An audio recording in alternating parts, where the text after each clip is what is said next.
C'est l'événement du week-end pour les catholiques du monde entier. Dimanche, Jean XXIII et Jean-Paul II vont être canonisés place Saint-Pierre à Rome. Un événement planétaire qui sera suivi par des centaines de millions de téléspectateurs. À Lyon, la messe sera retransmise sur écran géant dans la cathédrale Saint-Jean à partir de 9h30.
En 1977, Franco Bellegrandi, camérier secret du pape, écrivit un livre accablant pour l'homme qui se fit appeler Jean XXIII. Cet ouvrage, qui ne fut publié qu'en 1994, dévoile l'appartenance de M. Roncalli non seulement à une loge maçonnique, mais aussi ses accointances marxistes et son imprégnation moderniste, valant à cet homme qui fut élu, entre guillemets, pape, de multiples raisons d'excommunication bien avant le conclave de 1958. Le chanoine Giambattista Mazzoleni assista en 1911 à plusieurs conférences données par Angelo Roncalli et conclut que le conférencier tenait plus compte de ses opinions que des conseils évangéliques. En outre, il fut atterré de l'exposé de Don Roncalli sur le mariage catholique, présenté comme sanctification du plaisir sexuel. Sa doctrine était si douteuse qu'en 1912, sa nomination à la chaire d'histoire de l'Église du séminaire romain se heurta à un veto. L'intervention du Saint-Office contre ce professeur à la doctrine si peu orthodoxe mit fin brusquement aux fonctions d'enseignant qu'Angelo Roncalli exerçait au séminaire de Bergame. Il était apparu que le prêtre, en plus de sa doctrine douteuse, entretenait une relation épistolaire avec un prêtre moderniste excommunié, malgré l'interdiction qu'en avait fait le souverain pontife Saint Pie X. Ce saint pape combattit fermement durant tout son pontificat le modernisme, dont il disait qu'il était l'égout collecteur de toutes les hérésies. Très lucide sur la situation de l'Église et sur la présence de clercs hérétiques, sa sainteté disait « Les artisans d'erreur, il n'y a pas à les chercher aujourd'hui parmi les ennemis déclarés. Ils se cachent.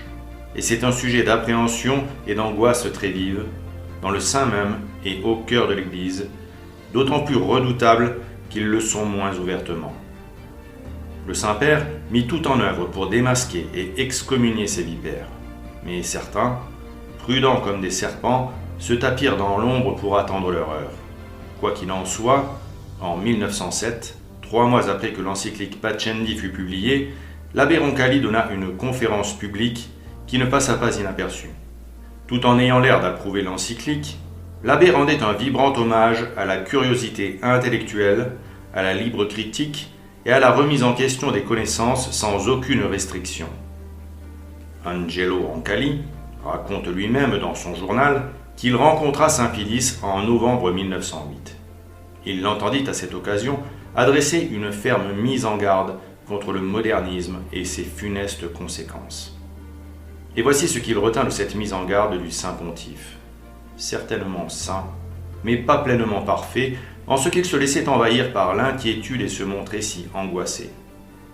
Le biographe d'Angelo Roncalli constata qu'en 1914, le moderniste n'hésita pas à mentir pour se disculper, puis qu'il fit comme s'il avait oublié cette histoire.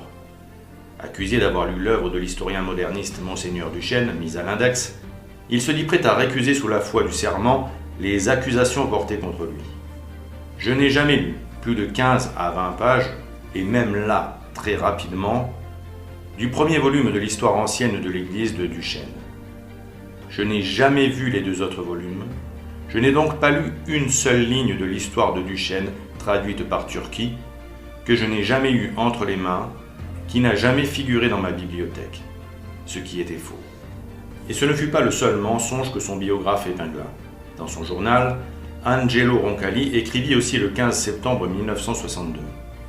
Sans y avoir pensé auparavant, j'ai prononcé dans une première conversation avec mon secrétaire d'État, le 20 janvier 1959, les mots de concile écuménique, de synode diocésain et de refonte du code de droit canon. Et ceci, sans que j'aie fait là-dessus une hypothèse ou un projet quelconque. Le premier à être surpris de cette suggestion que je faisais, ce fut moi-même, alors que personne ne m'en avait jamais donné la moindre idée. Peter Hebblethwaite nomma cette affirmation « réorganisation inconsciente de ses souvenirs », car Angelo Roncalli ne pouvait tout simplement pas prétendre que l'idée d'un concile lui fût subitement inspirée. Son biographe rappela que Monseigneur Ruffini en eut déjà l'idée en 1939. Cette idée avait donné lieu à une étude préliminaire, mais le pape Pie XII, prudent, jugeant que le contexte ne se prêtait pas à la tenue d'un concile, ne s'arrêta pas à cette proposition.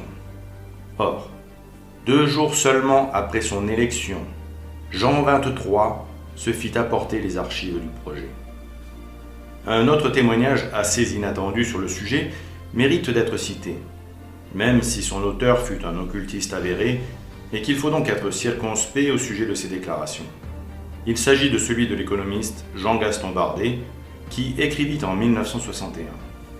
En ce qui concerne le concile, j'ai écrit au cardinal Roncalli, ancien nonce à Paris dont j'étais le conseiller, à la date du 14 août 1954, pour lui annoncer son élection future et lui demander un rendez-vous pendant les vacances à son pays natal en vue d'étudier son premier travail, le concile. Et je précisais, voudriez-vous réfléchir sur tout cela, car il n'y aura pas de temps à tergiverser. Dès l'ascension au trône pontifical, le plan doit se dérouler instantanément et surprendre tous les politiques. Angelo Roncalli aurait considéré cet homme comme victime d'une hallucination grave et dangereuse. Mais il lui répondit par courrier le 26 août 1954, ce qui prouve que l'économiste n'a pas inventé ce courrier.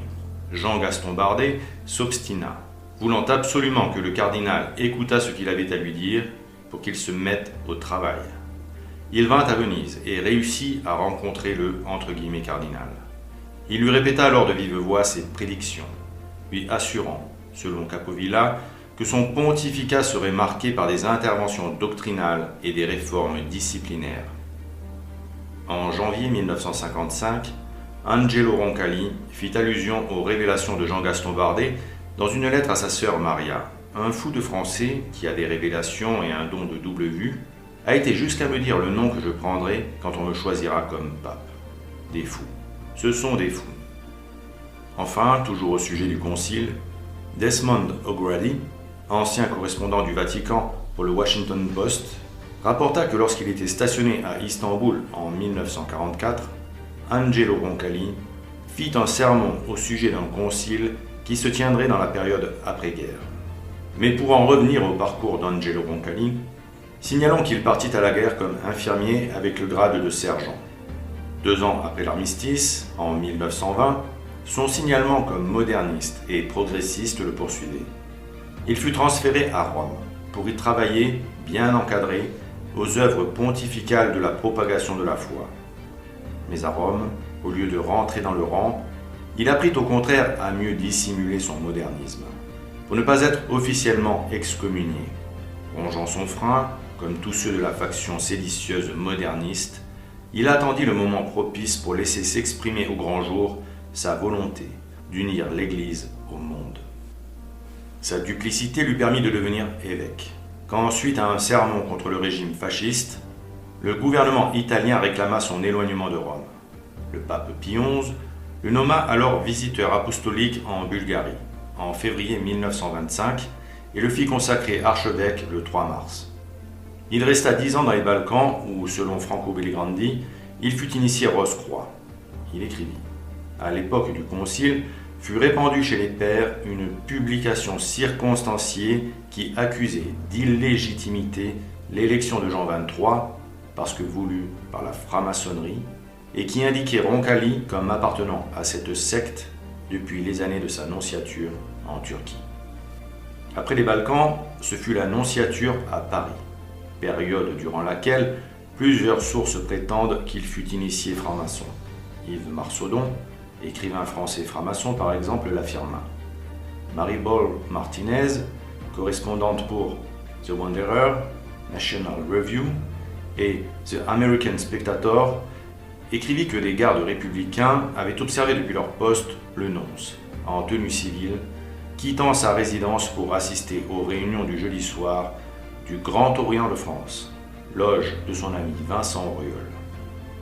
En 1994, dans une interview accordée au magazine 30 Days, le grand maître du Grand Orient d'Italie déclara « Il semble que Jean XXIII fut initié à Paris et participa aux travaux des ateliers d'Istanbul. » Puis vint le temps du patriarcat de Venise, quand Angelo Roncalli devint cardinal. En février 1957, il y exhorta les fidèles à accueillir les socialistes de toute l'Italie qui tenaient leur 32e congrès à Venise. Sur les affiches que le patriarche avait fait apposer sur les murs de sa ville, on pouvait lire « Je salue cet événement extraordinaire qui a tant d'importance pour l'avenir de notre pays. » Drôle de façon de transmettre le magistère de Pie XI, qui enseignait en 1931 que personne ne peut être en même temps bon catholique et vrai socialiste. Le cardinalat lui permit de briguer le Saint-Siège et de l'obtenir. Mais on se souvient que cet homme avait rencontré le pape Saint Pie X et de ce qu'il en avait pensé avant et après sa rencontre. Son cœur trouble penchait déjà vers le modernisme. Il s'était rangé derrière l'avis de catholiques excommuniés et d'écrivains mis à l'index, plutôt que derrière le grand Saint Pie X.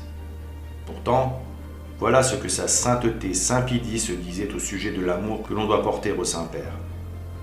Quand on aime le pape, on ne discute pas au sujet des mesures ou des ordres qu'il donne.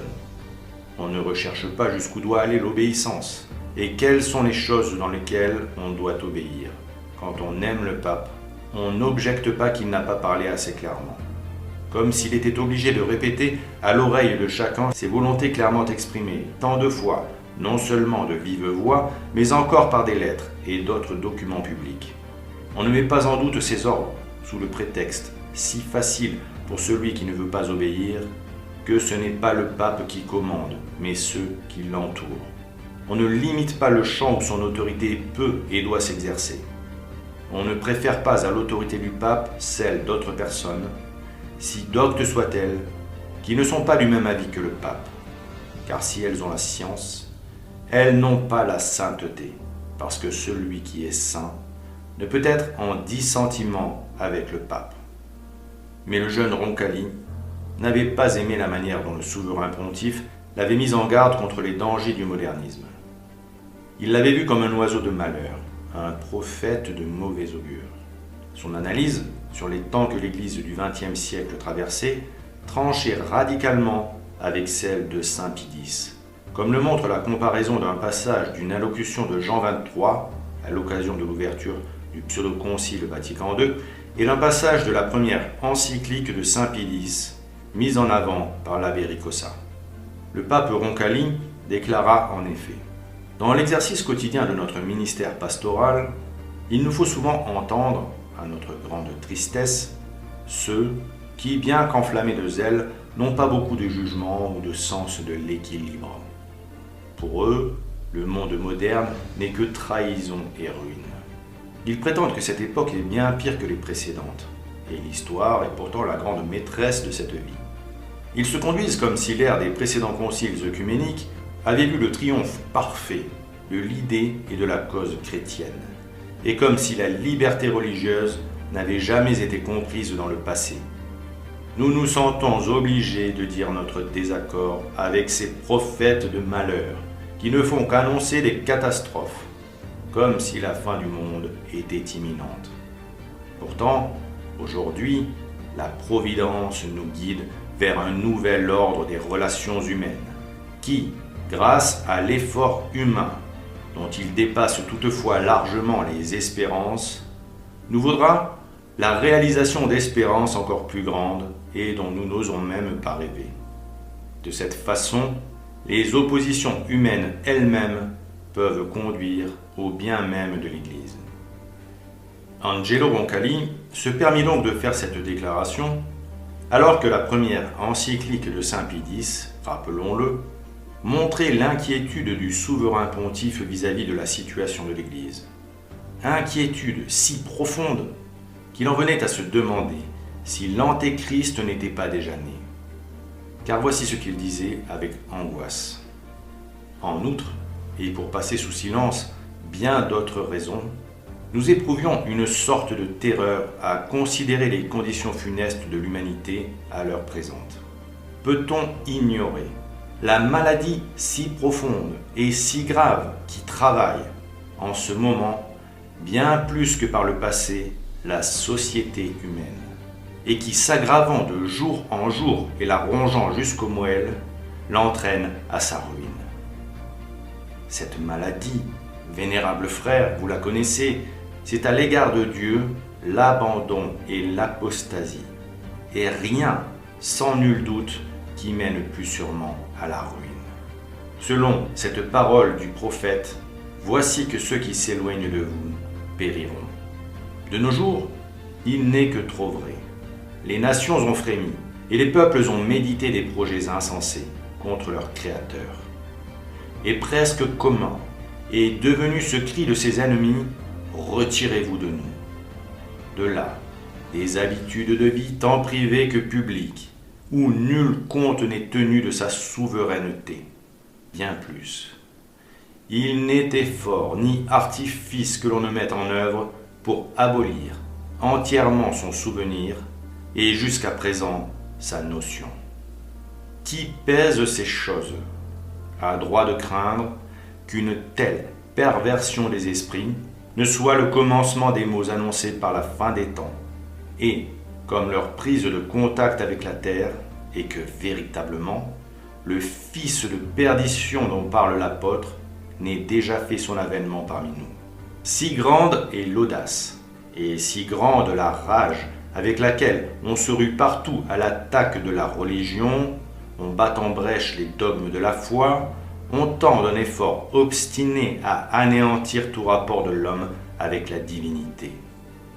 En revanche, et c'est là, au dire même de l'apôtre, le caractère propre de l'Antéchrist, l'homme qui, avec une témérité sans nom, a usurpé la place du Créateur en s'élevant au-dessus de tout ce qui porte le nom de Dieu. C'est à tel point que, impuissant à éteindre complètement en soi la notion de Dieu, il secoue cependant le joug de sa majesté et se dédie à lui-même le monde visible en guise de temple, où il prétend recevoir les adorations de ses semblables. Il siège dans le temple de Dieu, où il se montre comme s'il était Dieu lui-même. La différence radicale existante entre ces deux visions du monde est saisissante. Et l'on est obligé de constater qu'entre ces deux discours, il n'y a pas de continuité. Quand pourtant, la situation de la chrétienté ne s'était pas améliorée. Il y avait même un mépris affiché de la part du pseudo Saint Jean XXIII à l'égard de ce que le grand Saint Pie X enseignait, afin de mettre en garde les chrétiens des temps mauvais qu'ils traversaient. En toute logique, on peut donc s'interroger sur ce Jean XXIII, sur sa légitimité, et donc sur la légitimité de ses actes, et plus encore sur sa prétendue sainteté. Et à force de regarder les faits, on ne peut qu'en conclure que cet homme ne fut jamais élu par le Saint-Esprit, mais au contraire, par l'ennemi infiltré dans les rangs des cardinaux. Et quand on considère les fruits de ce vote, on ne peut plus en douter. Les votants ont cherché à satisfaire des hommes et non à satisfaire le bon Dieu. Or, comment une telle chose aurait-elle été possible sans que la plupart des électeurs du conclave ne fussent au préalable des apostats, des hérétiques, des agents ennemis infiltrés, des libéraux privés de la grâce, des mauvais pasteurs, des mercenaires, faibles et incapables de lutter pour l'Église et de paître les brebis du Seigneur. Combien d'entre eux avaient déjà trahi le serment antimoderniste imposé par le pape Saint Pie X à tout homme d'Église avant de pouvoir devenir clerc, ou encore avant d'accéder à une chaire d'enseignement ou à un office ecclésiastique. Car ce serment disait implicitement « Moi, j'embrasse et reçois fermement toutes et chacune des vérités qui ont été définies, affirmées et déclarées par le magistère infaillible de l'Église, principalement les chefs de doctrine qui sont directement opposés aux erreurs de ce temps. Tout prêtre, et a fortiori plus encore tout évêque, était obligé d'avoir pris connaissance des écrits pontificaux dirigés contre les erreurs de ces temps. Sinon, comment aurait-il pu s'engager à embrasser et à recevoir fermement chacune des vérités définies, affirmées et déclarées dans l'encyclique Mirarivos et dans le syllabus, éléments essentiels de la lutte contre les hérésies modernistes. De plus, à cette époque, les futurs clercs devaient aussi jurer « Je me soumets aussi avec la révérence voulue, et j'adhère de tout mon cœur à toutes les condamnations, déclarations, prescriptions qui se trouvent dans l'encyclique Pacendi et dans le décret Lamentabili. » Quel prêtre pouvait donc, à cette époque, être supposé n'avoir pas eu connaissance au minimum des deux écrits antimodernistes du pape Saint Pie X, quand par serment, il s'était engagé à adhérer de tout son cœur à toute condamnation, déclarations et prescriptions se trouvant dans ces encycliques. Certainement pas Angelo Roncalli, qui avait été suspecté par le Saint-Office et qui avait dû se justifier. Il connaissait très bien tous ces textes pontificaux anti-libéraux et antimodernistes cités par Saint Pie X dans son Motu Proprio Sacrorum Antistitum, texte qui heurtait sa sensibilité moderniste. Et on peut sans crainte affirmer que c'est en pleine conscience et en pleine connaissance de cause qu'il a désobéi au magistère de l'Église, en dissimulant d'abord la nature hérétique de ses convictions, puis de son apostasie. En conséquence, c'est par son impiété et par sa ruse qu'il réussit à monter sur le trône de Saint-Pierre pour entreprendre sous couvert de réforme la destruction planifiée de l'Église par l'institution d'une doctrine libérale et moderniste, combattue depuis longtemps par les vicaires du Christ.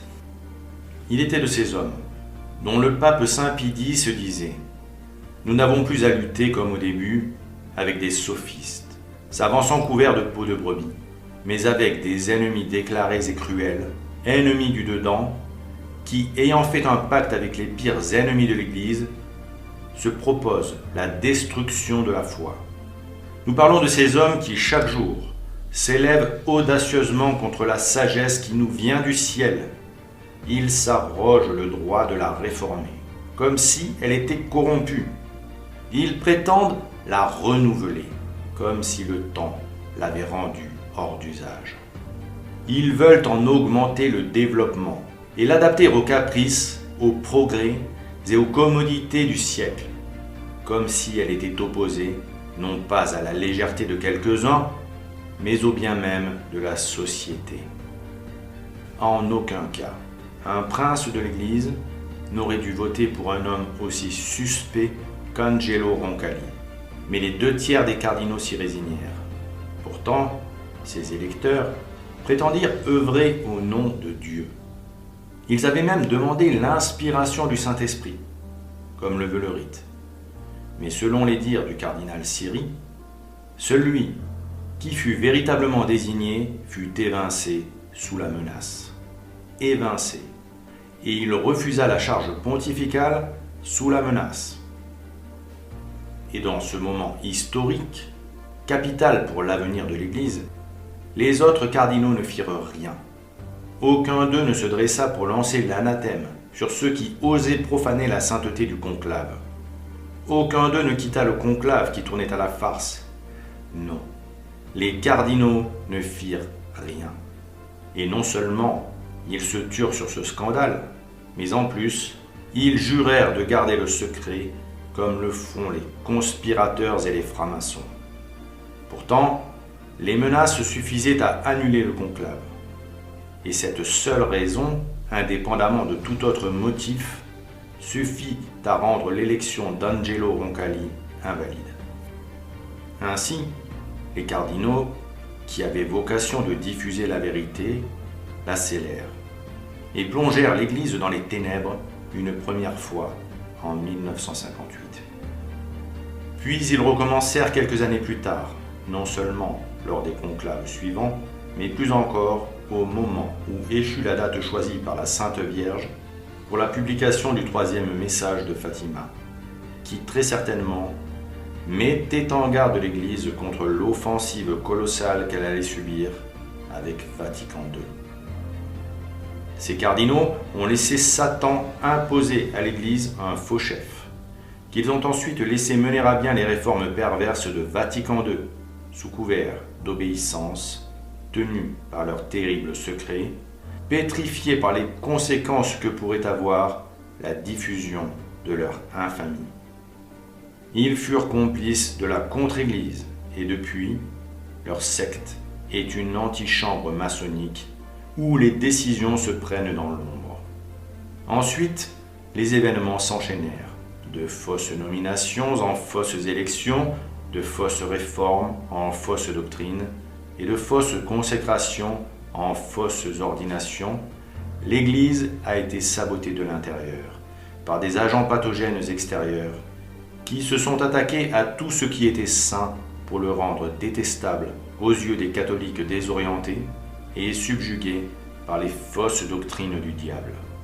Mais au fond, tout s'est joué en octobre 1958, lors du conclave d'où est sorti le candidat de la contre-Église sous les hurrahs et les vivas de la foule, massée sur la place Saint-Pierre. Comment cela fut-il possible? Le peuple catholique et les autorités civiles sont à des degrés différents complices de cet état de fait, car ils l'ont cautionné et encouragé par leur manque de zèle, de foi et de charité, et surtout par une attitude hypocrite à l'égard de Dieu, une attitude similaire à celle du faux prélat, parce qu'ils trouvaient avantage à l'acceptation du libéralisme et au relâchement des mœurs, tolérés, encouragés et provoqués par la contre-Église post-Vatican II. Alors, puisqu'ils avaient consenti à voir s'asseoir sur la chaire de Saint-Pierre un imposteur, ils auraient à leur tête un exterminateur, un aveugle, qui les entraînerait derrière lui sur les chemins de la perdition. Ils renieraient la religion révélée et instaurée par Dieu. Ils apostasieraient massivement, se détacheraient du corps mystique du Christ en pratiquant un formalisme religieux teinté d'hérésie, un ersatz de religion que l'exterminateur, dans son extrême malice, leur donnerait pour les rassurer quant à leur éternité.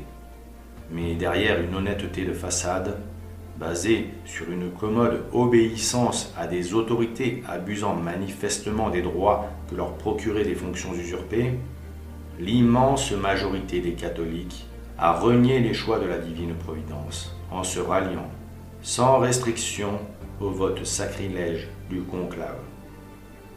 Ainsi s'est accomplie la prophétie du cardinal Pacelli, qui, avant de devenir Pie XII, le dernier pape avant la grande apostasie, avait déclaré « Je suis obsédé par les confidences de la Vierge à la petite Lucie de Fatima. Cette obstination de la bonne dame devant le danger qui menace l'Église, c'est un avertissement divin contre le suicide que représenterait l'altération de la foi dans sa liturgie, sa théologie et son âme. J'entends autour de moi des novateurs qui veulent démanteler la chapelle sacrée, détruire la flamme universelle de l'Église, rejeter ses ornements, lui donner le remords de son passé historique. un jour viendra, où le monde civilisé reniera son Dieu, où l'Église doutera comme Pierre a douté. Elle sera tentée de croire que l'homme est devenu Dieu, que son Fils n'est qu'un symbole, une philosophie comme tant d'autres. Et dans les églises, les chrétiens chercheront en vain la lampe rouge où Dieu les attend, comme la pécheresse criant devant le tombeau vide, où l'ont-ils mis? Le Saint-Père ne pensait pas si bien dire. À peine était-il mort que les cardinaux livrèrent l'Église au chaos et à la division. Les uns parce qu'ils étaient des traîtres, les autres parce qu'ils étaient des lâches. Et c'est un imposteur, placé par le diable, qui s'assied sur la chair de vérité afin de la travestir en chair de mensonge pour la plus grande honte de la chrétienté amorphe. Et s'il est absolument vrai et indéniable que sans vicaire du Christ, notre Seigneur Jésus-Christ reprend la tête de l'Église, il est aussi vrai et indéniable que sans chef visible, donnant des directives temporelles, les hommes prennent des libertés, car sans hiérarchie structurée pour faire appliquer la discipline, c'est la division qui règne. Chacun devient son propre chef et se croit autorisé à établir sa propre règle, aussi bien chez les laïcs que chez les clercs.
Angelo Roncalli profita de son faux titre de pape pour nommer de faux cardinaux qu'il choisit parmi les pires ennemis de l'Église, notamment Giovanni Battista Montini, que sa sainteté Pie XII avait écarté de la cardinalice pour ses accointances avec le régime communiste du RSS, et qui pourtant succéderait à Roncalli dans son rôle d'exterminateur.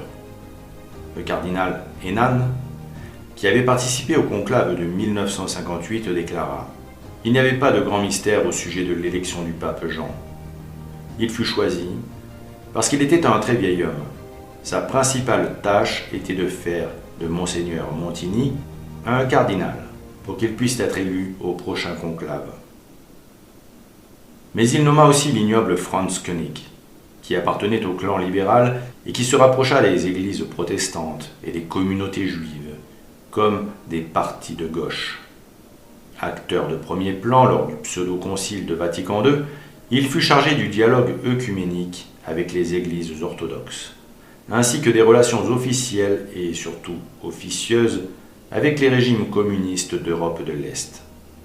L'antichrist Paul VI appellerait plus tard ce triste personnage à la présidence du tout nouveau Conseil pontifical pour le dialogue avec les non-croyants, englobant bien évidemment la franc-maçonnerie, avec qui Franz Koenig entamerait un dialogue officiel par le biais de Monseigneur Petzeril et du grand maître Simon de la Grande Loge de France.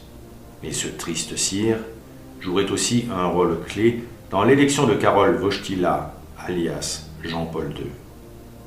Enfin, il ne faut pas oublier la nomination du non moins ignoble Augustino Béat, qui s'attaquerait aux saints évangiles, sous l'influence du Comité pour l'amitié judéo-chrétienne, afin d'œuvrer à la construction d'un œcuménisme interreligieux fangeux et qui serait la cheville ouvrière de la déclaration Nostra Aetate sur la liberté religieuse.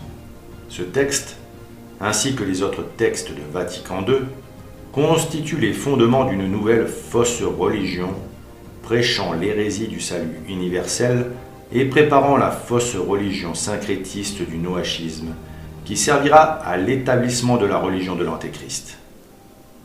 Ils furent fortement influencés par la pseudo-encyclique Pacem in Terris du funeste Jean XXIII.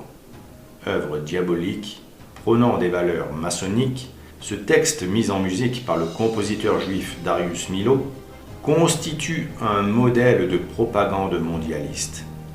Tel John Lennon, chantant Imagine, Angelo Roncalli s'y adressait non pas aux catholiques, mais à tous les hommes de bonne volonté, citoyens d'une communauté universelle fantasmée qui ne devrait pas connaître de frontières.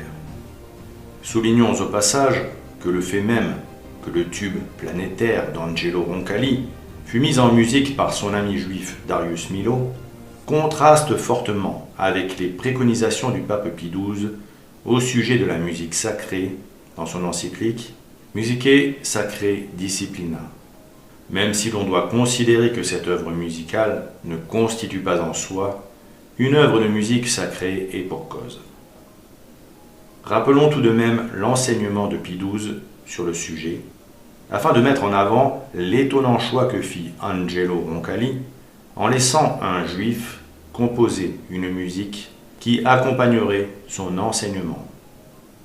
Sa sainteté Pie XII déclarait en effet le 25 décembre 1955. C'est pourquoi l'artiste qui ne professe pas les vérités de la foi ou qui vit éloigné de Dieu dans sa mentalité et dans sa conduite ne doit en aucune manière toucher à l'art religieux. Il lui manque en effet cette sorte d'œil intérieur capable de lui montrer ce qui est requis par la majesté de Dieu et par son culte. Il ne peut espérer que ses œuvres, dépourvues de sens religieux, même si, éventuellement, elles révèlent l'homme qualifié dans son art et doué d'une certaine habileté technique, inspirent jamais cette piété et cette foi qui conviennent au temple de Dieu et à sa sainteté, et par conséquent soient dignes d'être admises dans les édifices sacrés par l'Église, gardienne et maîtresse de la vie religieuse. L'inspiration d'un tel artiste ne conviendrait pas aux œuvres de Dieu. C'est l'enseignement que l'on doit retenir du dernier vicaire du Christ. En revanche, elle conviendrait parfaitement à un discours où la franc-maçonnerie trouverait des points de convergence avec ses propres discours, car évidemment, c'est le même esprit mauvais qui les inspirait. Par exemple, l'importance qui devait être donnée à l'organisation d'une communauté mondiale, si impérieusement réclamée par les exigences du bien commun universel, ou l'importance du respect de la dignité humaine, ainsi que la nécessité d'affirmer les droits de l'homme, étaient des thèmes typiquement maçonniques, qui se retrouvaient pourtant désormais au cœur des préoccupations de la secte usurpatrice post-Vatican II, et dont le leader qui succéderait à Angelo Roncalli, son poulain Giovanni Battista Montini, ferait adhérer l'État du Vatican à l'ONU et prônerait une journée mondiale de la paix, non pas au nom du Christ, mais au nom des hommes, journée annonciatrice des funestes journées d'assises pour la paix mondiale, construite par les serviteurs matérialistes de l'ange déchu Mammon, qui appartenait au cœur des trônes, gardiens de la paix du Christ. Le 11 avril 1963, jeudi de la Semaine Sainte, cette caricature d'encyclique donnait aussi des lettres de noblesse au communisme. Pour la plus grande satisfaction des soviétiques, on peut souligner que le chapitre 5 de ce document fut imprimé aux frais du Parti communiste italien et diffusé à des millions d'exemplaires. L'invitation au dialogue avec les marxistes y était explicite, comme le souligna Franco Belligrandi, toujours dans son livre Nikita Roncalli, en mettant en avant ces passages de l'encyclique. Il est donc possible que tel homme, aujourd'hui privé des clartés de la foi ou fourvoyé dans l'erreur, se trouve demain, grâce à la lumière divine, capable d'adhérer à la vérité. Si, en vue de réalisations temporelles, les croyants entrent en relation avec des hommes que des conceptions erronées empêchent de croire ou d'avoir une foi complète, ces contacts peuvent être l'occasion ou le stimulant d'un mouvement qui mène les hommes à la vérité. De même, on ne peut identifier les fausses théories philosophiques sur la nature, l'origine et la finalité du monde et de l'homme avec des mouvements historiques fondés dans un but économique, social, culturel ou politique, même si ces derniers ont dû leurs origines et puissent encore leur inspiration dans ces théories. Une doctrine, une fois fixée et formulée, ne change plus, tandis que des mouvements ayant pour objet les conditions concrètes et changeantes de la vie ne peuvent pas ne pas être largement influencés par cette évolution. Du reste, dans la mesure où ces mouvements sont d'accord avec les saints principes de la raison et répondent aux justes aspirations de la personne humaine, qui refuserait d'y reconnaître des éléments positifs et dignes d'approbation? Il peut donc arriver par conséquent que certaines rencontres au plan des réalisations pratiques, qui jusqu'ici avaient paru inopportunes ou stériles, puissent maintenant présenter des avantages réels ou en promettre pour l'avenir. Le résultat de ces affirmations ne se fit pas attendre. Franco Belligrandi le décrit ainsi. 17 jours après la promulgation de l'encyclique tant applaudie des marxistes, l'Italie était convoquée aux urnes. La réaction sans équivoque à Pacem in Terris fut l'accroissement d'1 million du nombre de suffrages accordés au Parti communiste par rapport aux élections précédentes, 5 ans auparavant. La détente entreprise à l'Est, l'audience accordée par Roncalli à Adjoubey, journaliste époux de la fille de Nikita Khrouchtchev, premier secrétaire du Parti communiste de l'Union soviétique, la publication de l'encyclique 17 jours avant l'échéance électorale, telles furent les 3 formidables offensives de l'escalade roncallienne qui ont bouleversé l'équilibre politique en Italie et se sont répercutées dans toute l'Europe comme le premier, long et rugissant coup de tonnerre annonciateur d'une tempête.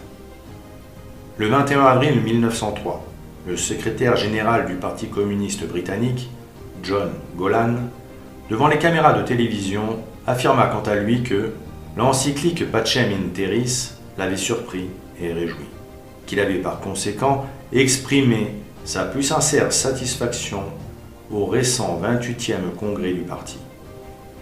De plus, soulignons que dans ce texte polémique, Angelo Roncalli déclarait au chapitre 14 que « Chacun a le droit d'honorer Dieu suivant la juste règle de la conscience et de professer sa religion dans la vie privée et publique, faisant par là allusion à la liberté religieuse condamnée par le magistère de l'Église. Car l'Église a toujours enseigné que nul n'a le droit d'honorer de faux dieux, ni en privé, ni en public. Et quand un théologien du Saint-Office, le père Chiappi, dit à Angelo Roncalli que son encyclique Pacem in Terris contredisait l'enseignement des papes Grégoire XVI et Pie IX sur la liberté religieuse, il répondit avec désinvolture « Je ne serai pas offensé par quelques tâches du moment que la plus grande partie brille. » Incroyable. Mais ce n'est pas tout. Soulignons par ailleurs que dans cette composition farfelue, Angelo Roncalli souligna entre autres absurdités l'importance des droits de l'homme et proclama le droit à l'immigration, droit humain, qui serait fondé sur l'idée d'une fraternité universelle. Tout homme a droit à la liberté de mouvement et de séjour à l'intérieur de la communauté politique dont il est citoyen. Il a aussi le droit, moyennant des motifs valables, de se rendre à l'étranger et de s'y fixer. Jamais l'appartenance à telle ou telle communauté politique ne saurait empêcher qui que ce soit d'être, comme membre de la famille humaine, citoyen de cette communauté universelle où tous les hommes sont rassemblés par des liens communs.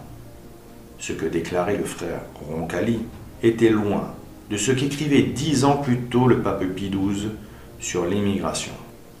En effet, dans la Constitution apostolique Exsul Familia Nazaretana, publiée le 1er août 1952, le Saint-Père évoquait lui aussi un droit naturel à l'immigration, mais nuançait ainsi son propos. La domination de chaque nation, bien qu'elles doivent être respectées, ne peut être exagérée au point que, si un endroit quelconque de la terre permet de faire vivre un grand nombre d'hommes, on en interdira, pour des motifs insuffisants et pour des causes non justifiées, l'accès à des étrangers nécessiteux et honnêtes, sauf s'il existe des motifs d'utilité publique à peser avec le plus grand scrupule. Sa sainteté Pie XII évoquait donc le droit des hommes honnêtes et nécessiteux de trouver un endroit libre sur terre pour pouvoir vivre de leur travail. Le Saint-Père était précis dans ses paroles. Il exprimait clairement ses idées afin qu'elles ne soient pas sujettes à diverses interprétations. Angelo Roncalli, au contraire, déclarait que tout homme a le droit à la liberté, moyennant des motifs valables, formulation assez floue et ambiguë, pour laisser libre cours à toutes les interprétations. Chacun peut interpréter ces paroles selon sa sensibilité, ce qui est un signe évident que ces paroles ne sont pas inspirées par le Saint-Esprit. D'ailleurs, pour conclure sur ce document lamentable, on voit très nettement que dans Pacem in Terris, la liberté est très largement revendiquée, ainsi que le sentiment de l'existence d'une communauté fraternelle universelle de citoyens et, en filigrane, un souhait d'égalité des droits. Liberté, égalité, fraternité. Le compte est bon. Voici les 3 notions si chères aux francs-maçons français que le suprême Conseil de France a choisi d'en faire sa devise. Or, comment l'association de ces 3 notions peuvent-elles se retrouver dans un texte supposé avoir été inspiré par le Saint-Esprit car écrit par le vicaire du Christ? Sans doute parce que M. Roncalli a largement fréquenté les loges françaises quand il fut nonce à Paris, et qu'il fut un digne héritier de Voltaire, Diderot et de leurs frères maudits. Ce fut même l'un d'entre eux, le président socialiste Vincent Auriol, athée notoire, affilié au Grand Orient de France, qui lui remit sa barrette de cardinal au nom d'un privilège attribué au roi de France, tombé en désuétude sous le régime de la République. Même s'il est vrai qu'à de très rares occasions, certains présidents français l'avaient encore utilisé avant la séparation de l'Église et de l'État.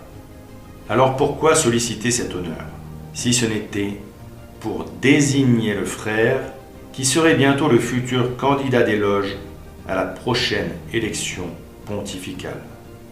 Le symbole du futur « pape » à genoux devant les fils de la Révolution fut très fort. Fait notoire, le 15 janvier 1953, lors de cette mascarade, le président Auriol en profita pour déclarer « Vos expériences passées vous avez permis d'apprécier l'action de la France dans le monde et vous avez disposé, de longue date, à comprendre les grandes traditions de tolérance et de justice qui ont toujours été l'honneur de notre nation et qui devraient unir, après la solennelle exhortation de Léon XIII, toutes les familles spirituelles françaises autour de la République. Le message de sa sainteté Léon XIII était déformé et utilisé à des fins perfides. Une fois de plus, les francs-maçons mentaient pour justifier la République démoniaque en utilisant l'Église comme ils l'avaient fait lors de la colonisation. Cette fois, ils brodaient sur le mythe du ralliement du pape Léon XIII. Et le traître en soutane, Angelo Roncalli, laissait dire, puisqu'il était là pour saboter les institutions de l'Église de l'intérieur et contribuer à la destruction des sacrements. Notons d'ailleurs qu'une fois sur le trône de Saint-Pierre, il changea les rubriques du bréviaire et du missel, qu'il ordonna la suppression des prières prescrites pour la fin de la messe par sa sainteté Léon XIII, afin de lutter contre l'action de Satan et des anges apostats, et tout particulièrement la supplique à Saint Michel Archange, prière qu'avaient vivement recommandé le pape Saint Pie et le pape Pie XI, et que Léon XIII avait écrite suite à sa vision de l'offensive que le démon s'apprêtait à mener pour détruire l'Église avec la permission de Dieu. Et pour que l'on saisisse bien la signification de cette suppression, lors de la vision de sa sainteté Léon XIII, le diable avait demandé 75 à 100 ans pour agir et avoir plus de pouvoir sur ceux qui se mettraient à son service. Or, la vision eut lieu en octobre 1884 et Angelo Roncalli fut élu en octobre 1958, soit dès le début de la 75e année qui suivit la vision. Il supprima aussi la lecture du dernier évangile, le début de l'évangile selon saint Jean, qui jadis était connu pour sa puissance et tant aimé des chrétiens qu'il le posait sur la tête des malades pour les guérir et qui est utilisé lors des exorcismes. Quoi d'étonnant donc à ce que la franc-maçonnerie, la compagnie de Satan, se félicita qu'avec Vatican II, un certain esprit du Concile avait mis fin à la prétention de Rome à proclamer la vérité et avait converti l'Église à un culte de l'homme qui la rendait compatible avec la maçonnerie. Le franc-maçon Yves Marsaudon déclara « Le sentiment d'universalisme qui sévit ces jours à Rome est très proche du but de notre existence. De tous nos cœurs, nous soutenons la révolution de Jean XXIII. » L'encyclique Pacem in Terris a même été louée par la franc-maçonnerie comme étant un document maçonnique. On a en effet pu lire en mai 1963, dans le Masonic Bulletin, organe officiel du Conseil suprême du 33e degré du rite écossais ancien et accepté pour le district maçonnique des États-Unis de Mexico, la lumière du grand architecte de l'univers illumine le Vatican. De manière générale, l'encyclique Pacem in Terris, adressée à tous les hommes de bonne volonté, a inspiré confort et espoir. Elle a été louée tant dans les pays démocratiques que communistes. Seules les dictatures catholiques l'ont désapprouvée et ont déformé son esprit. Beaucoup de doctrines et de concepts qu'elle contient nous sont familiers. Nous les avons entendus venant d'illustres rationalistes, libéraux et frères socialistes.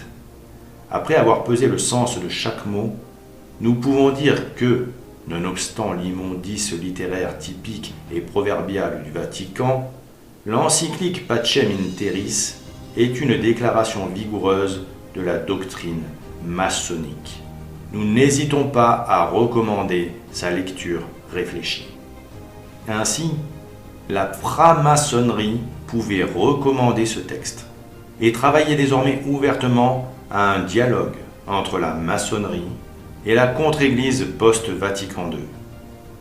Ce qui explique qu'en juin 1971, Monseigneur Petzeril, poulain de Franz Koenig, évêque auxiliaire de Paris, parla devant la Grande Loge de France à l'invitation du grand maître Pierre Simon, conseiller de l'Élysée, lors d'une tenue blanche fermée. Cette rencontre fut le fruit de longues négociations au plus haut niveau de la contre-église post-Vatican II. Et il va sans dire qu'un tel événement n'aurait jamais pu voir le jour sans l'apostasie générale post-Vatican II. Au sujet de cette rencontre historique, le grand maître Pierre Simon livra d'ailleurs la conclusion suivante. Ce soir, une étape historique est franchie, celle de la rencontre. Nous ne savons pas de quoi demain sera fait, mais parce que nous nous sommes vus, nous pouvons espérer que certaines incompréhensions pourront tomber, et que même si des oppositions devaient apparaître ici ou là entre nous, elles n'engendreraient plus ni haine ni mépris, mais qu'elles seraient au contraire surmontées, parce que nous avons su, au-delà de nos différences, nous connaître, nous respecter et apprendre à nous aimer. C'est pourquoi les francs-maçons de la Grande Loge de France gardent une profonde reconnaissance à l'évêque auxiliaire de son éminence le cardinal archevêque de Paris pour la visite et les propos dont il les a honorés ce soir. Ils souhaitent qu'avec l'Église catholique romaine, selon les signes qui viennent d'en être annoncés, de même qu'avec les autres églises, les autres confessions, les autres philosophies, tous les hommes de raison véritable s'enrôlent dans le parti du sens contre celui de l'absurde, ce qui revient à dire, dans notre langage maçonnique, travaillent à la gloire du grand architecte de l'univers. Quelque temps après cette rencontre si prometteuse pour la franc-maçonnerie, qui voyait son image réhabilitée par un évêque, comme l'avait été celle du communisme par le pape Roncalli, qui engloba catholiques et marxistes dans la catégorie des hommes de bonne volonté, le médecin franc-maçon se vanta d'avoir concocté la libéralisation de l'avortement dans les loges. Quel bon frère pour les catholiques.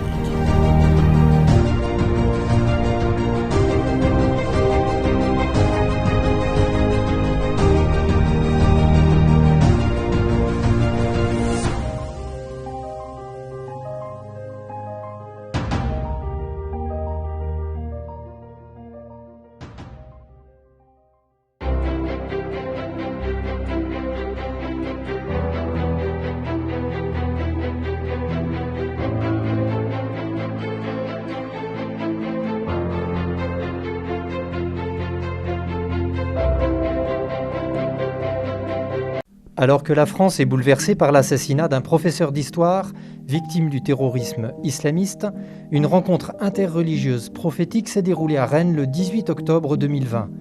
Prévue de longue date par l'association Jules Isaac, elle invitait Monseigneur Pierre Dornelas, spécialiste du dialogue judéo-chrétien, à présenter la figure de Jules Isaac, ce Rennais, qualifié de génie providentiel par l'archevêque de Rennes, a rencontré à Rome, il y a 60 ans, le pape Jean XXIII.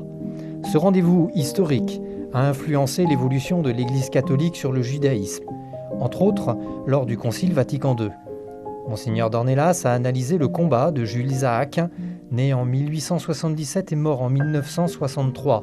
Cet historien français, inspecteur général de l'instruction publique, a systématiquement démonté les interprétations erronées de la Bible qui conduisaient à la haine des Juifs. Comme historien, comme professeur d'histoire, il a opéré une preuve que selon les évangiles, il n'y a aucune raison pour un chrétien d'être antisémite. Bonjour, c'est comme nouveau directeur du service national des relations avec le judaïsme que je viens vers vous.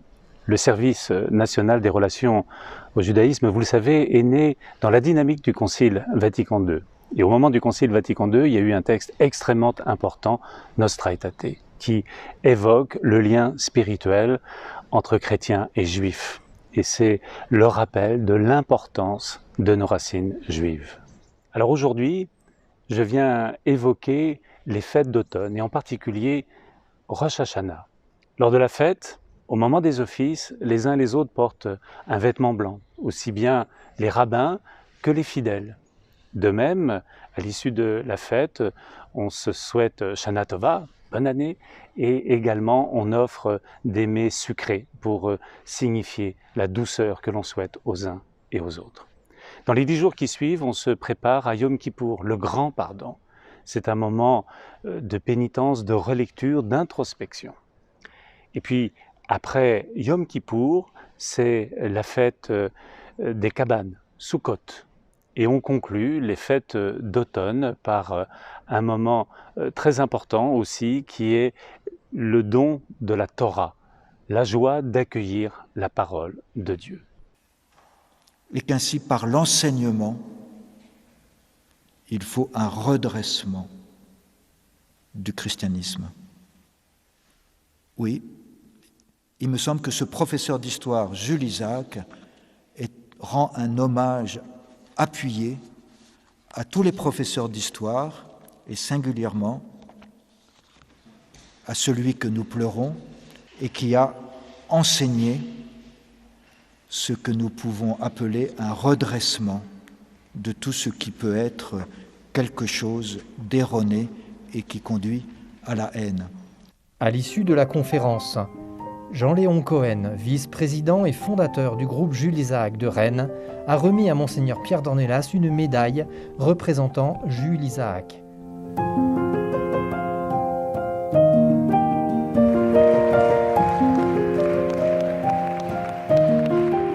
Qu'ensemble, nous savons que le programme, si je peux dire, de notre sainteté, c'est « Tu aimeras ton prochain comme toi-même ».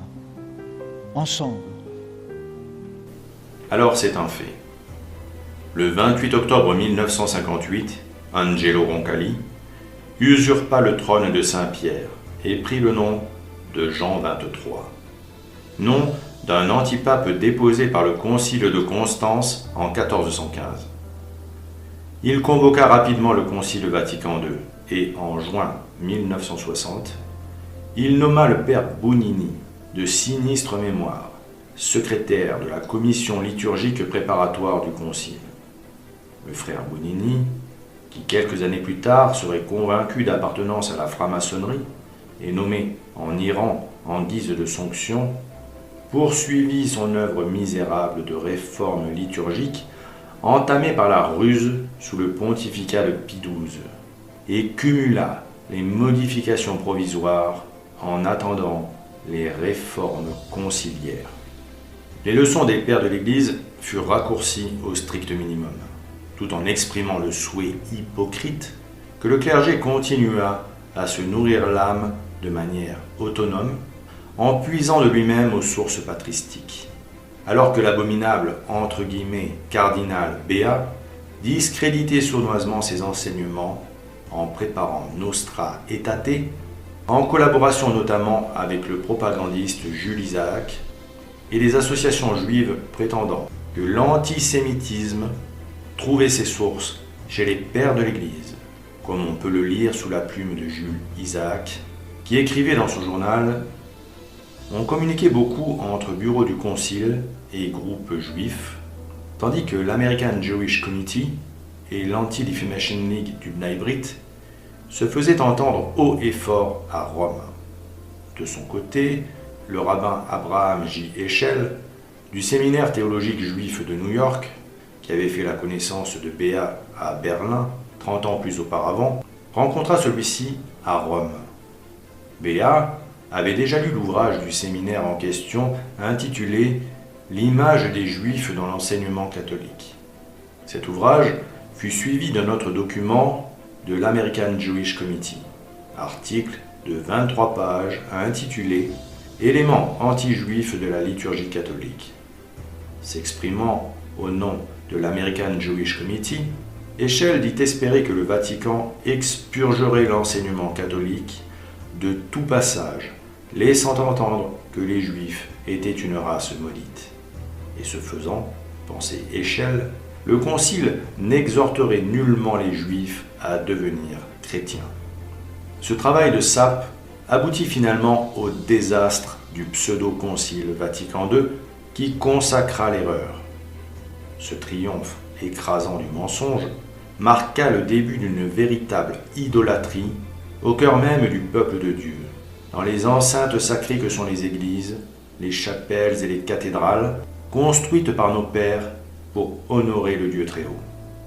Cette victoire fut si facile que les suppôts de Satan furent même étonnés de ne pas trouver de résistance en face d'eux.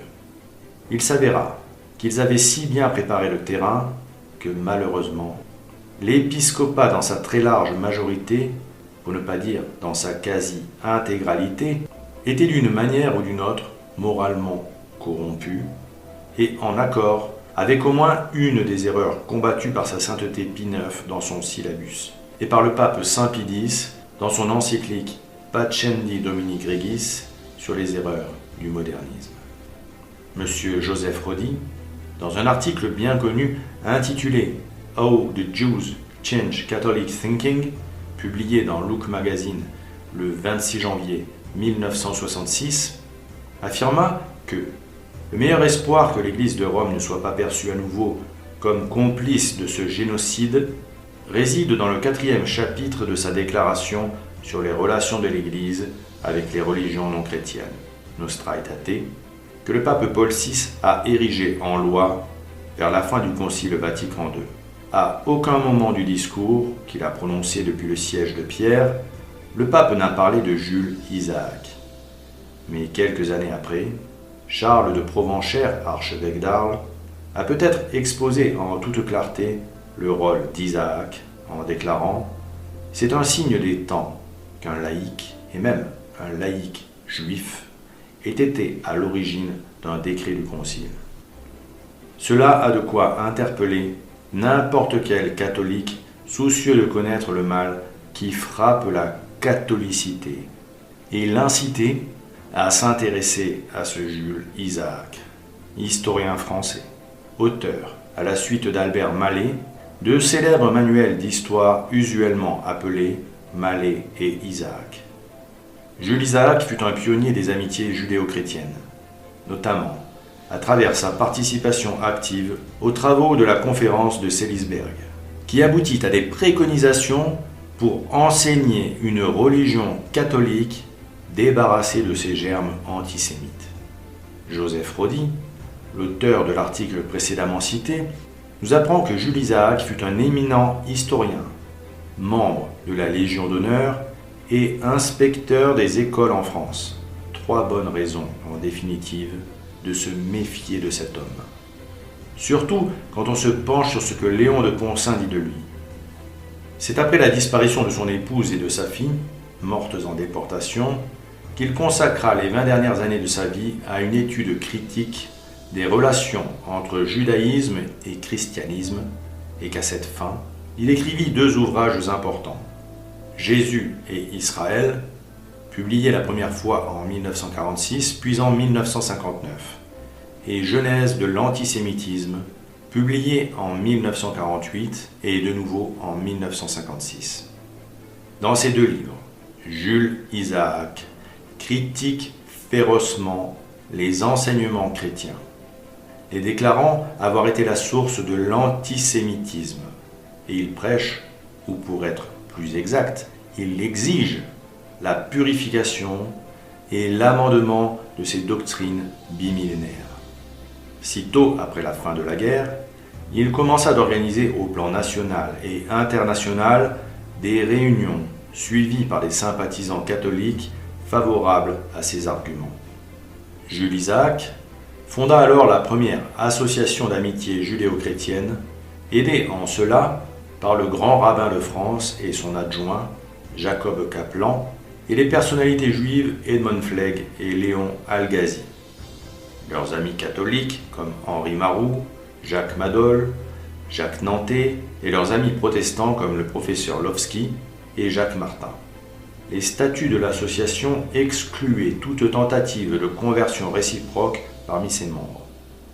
Celle-ci fut rapidement suivie de la création d'associations similaires à Aix-en-Provence, Marseille, Montpellier, Nîmes, Lyon et pour finir à Lille, où Jules Isaac s'assura l'aide d'une religieuse de la congrégation de Don Bosco et le soutien du cardinal Liénard.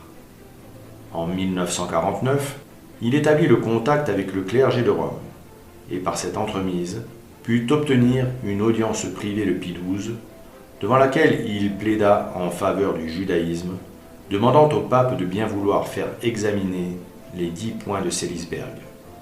Dans son panégyrique, Joseph Rodi déclare lui aussi qu'en 1949, le pape Pie XII reçut brièvement Jules Isaac, sans pour autant prêter attention aux jérémiades de l'historien sur le prétendu rôle de la religion catholique dans la persécution des Juifs.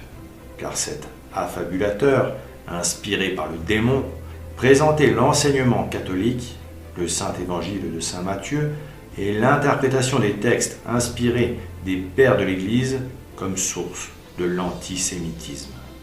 Thèse impie et mensongère qui ne put bien évidemment trouver aucun crédit chez le Saint-Père, défenseur et garant du dépôt de la foi.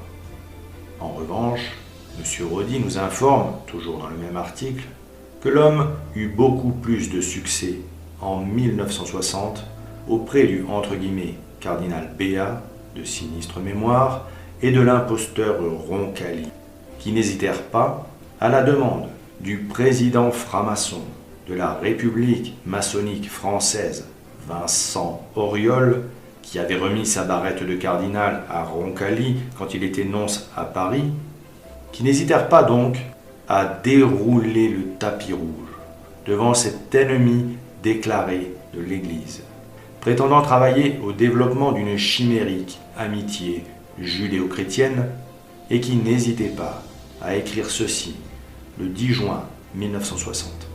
L'ambassadeur français au Vatican, à la demande du président Vincent Auriol, a donc officiellement demandé une audience auprès du pape, audience qui fut facilement obtenue. Il faut toutefois prendre en compte la difficulté et l'audace de ce projet. Le problème de l'enseignement catholique que j'attaquais est infiniment plus complexe que celui de la liturgie.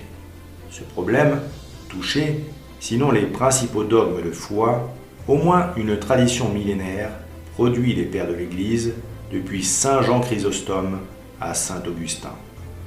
J'avais pleinement conscience qu'il s'agissait là d'un véritable tour de force et que j'aurais à éviter bien des embûches.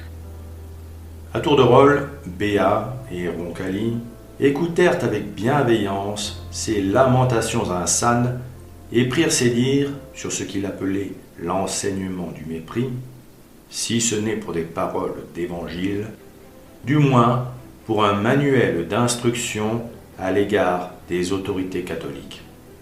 Pourtant, les prétentions de Jules Isaac étaient limpides. Son témoignage de la rencontre est éloquent.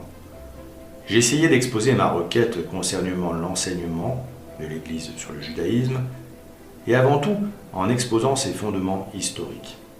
Mais comment faire comprendre à quelqu'un, en quelques minutes, ce que fut ce ghetto spirituel, dans lequel l'Église avait progressivement enfermé le vieil Israël, en plus de l'enfermer dans un ghetto physique.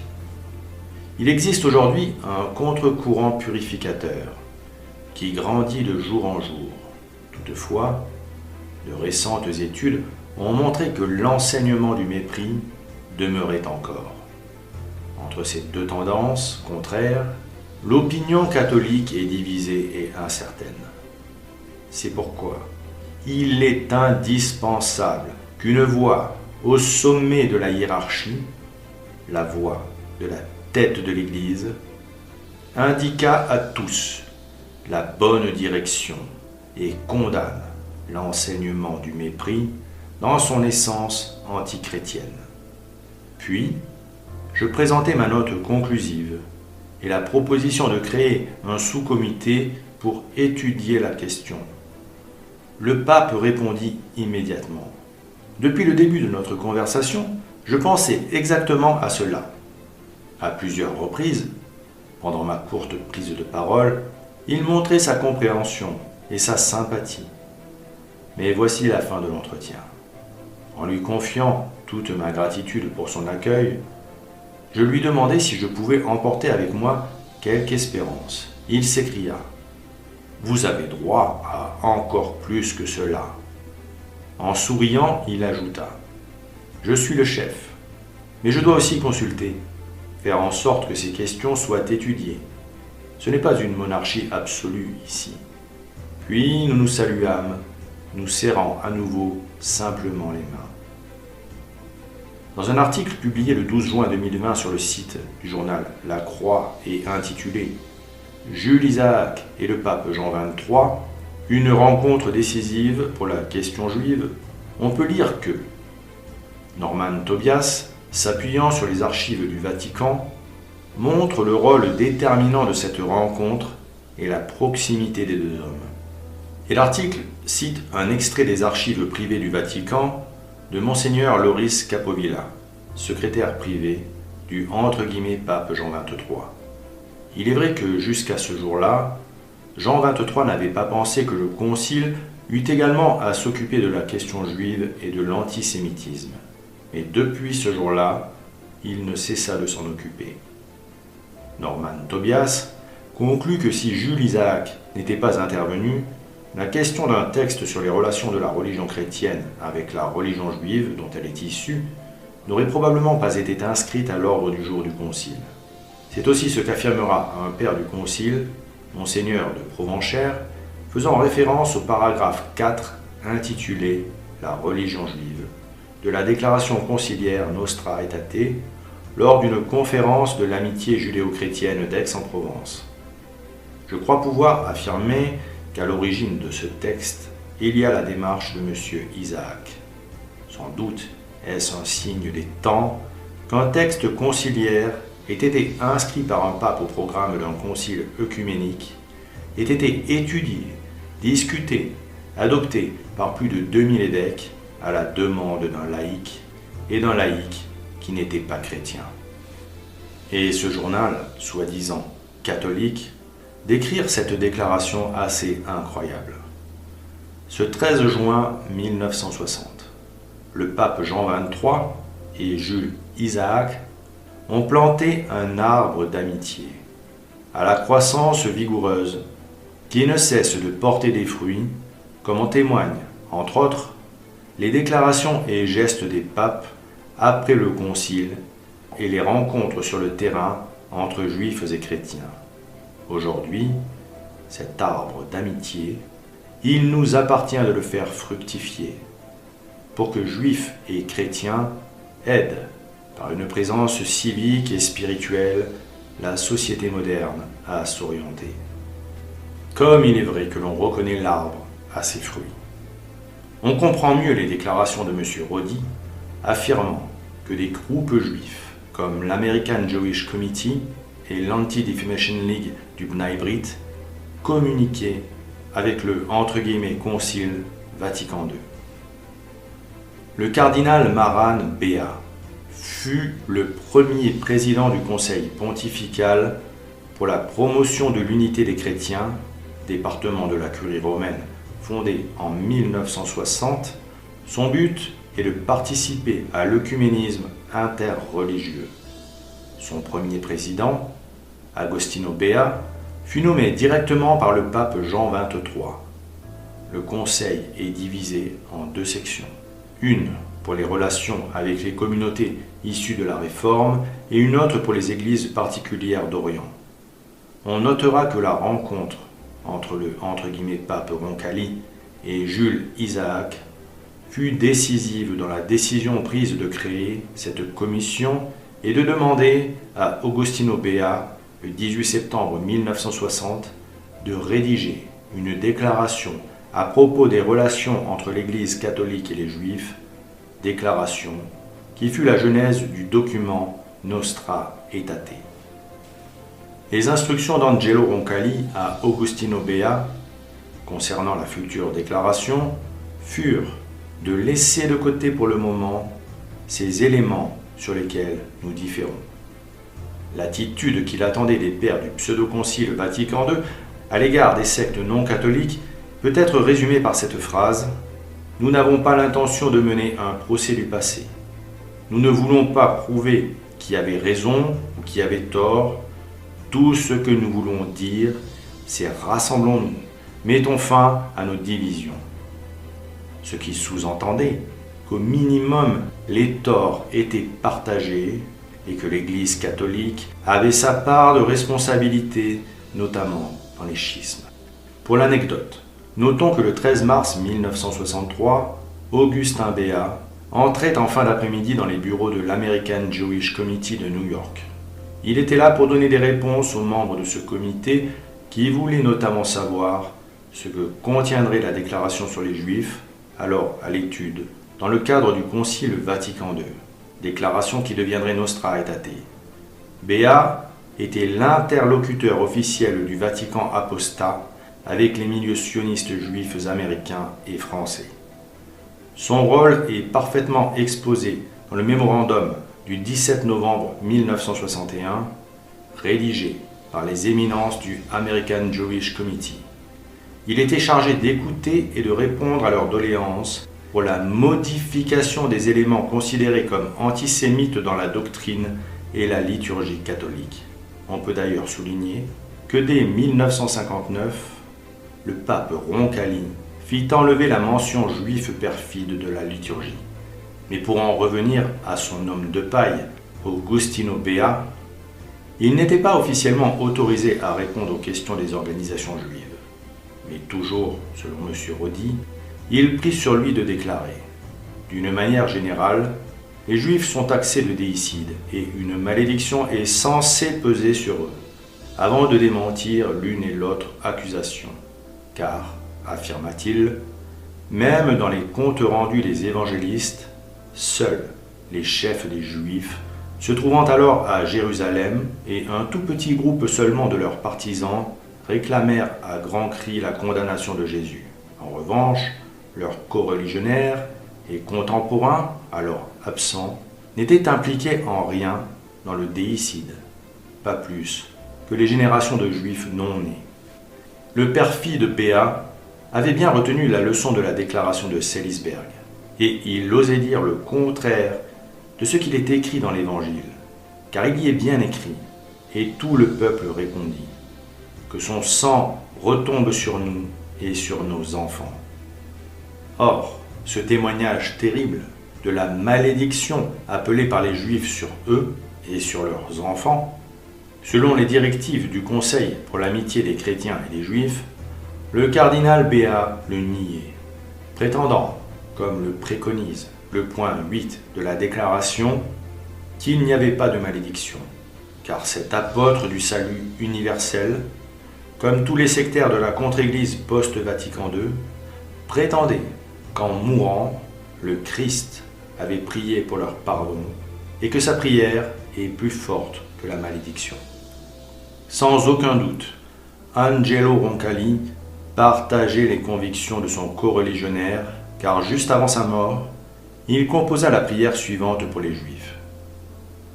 Nous réalisons aujourd'hui combien nous avons été aveugles à travers les siècles, et combien nous n'avons pas apprécié la beauté du peuple élu, ni les caractéristiques de nos frères chéris. Nous sommes conscients que nous avons la divine marque de Caïn placée sur notre front. Au cours des siècles, notre frère Abel était à terre, saignant et en larmes par notre faute. Seulement parce que nous avions oublié votre amour, pardonnez-nous notre condamnation injustifiée des Juifs. Pardonnez-nous de ce qu'en les crucifiant, nous vous avons crucifié pour la seconde fois. Pardonnez-nous. Nous ne savions pas ce que nous faisions. Baruch Tenenbaum, professeur juif, activiste de gauche, promoteur des initiatives interreligieuses et de la première visite d'un pape à Jérusalem, déclara d'ailleurs au sujet de la fausse canonisation d'Angelo Roncalli « C'est évident pour moi, sans aucun doute. Jean XXIII a été le meilleur pape de l'histoire pour le peuple juif. Il n'aurait pas pu faire plus qu'il n'a fait. Et il a fait des choses tellement extraordinaires. Je suis ravi qu'il soit déclaré saint, même si la béatification ne me touche pas en tant que juif. Enfin, rappelons cette déclaration hallucinante d'un franc-maçon paru au Mexique, pays où les Cristeros avaient été persécutés et assassinés par les francs-maçons, dans El Informador du 4 juillet 1963. La Grande Loge d'Occident mexicaine des maçons libres et acceptés, à l'occasion de la mort de Jean XXIII, fait part de sa tristesse pour la disparition de ce grand homme qui révolutionna les idées, les pensées et les formes de la liturgie catholique romaine. Ses encycliques Mater et Magistra et Pacem in Terris ont révolutionné les concepts favorisant les droits de l'homme et la liberté. L'humanité a perdu un grand homme. Et nous, les francs-maçons, reconnaissons ses principes élevés, son humanitarisme et qu'il fut un grand libéral. C'est cela que je tenais à dire en formant les vœux les plus ardents pour la santé du Très Saint-Père et pour la prospérité et la gloire de notre Église catholique.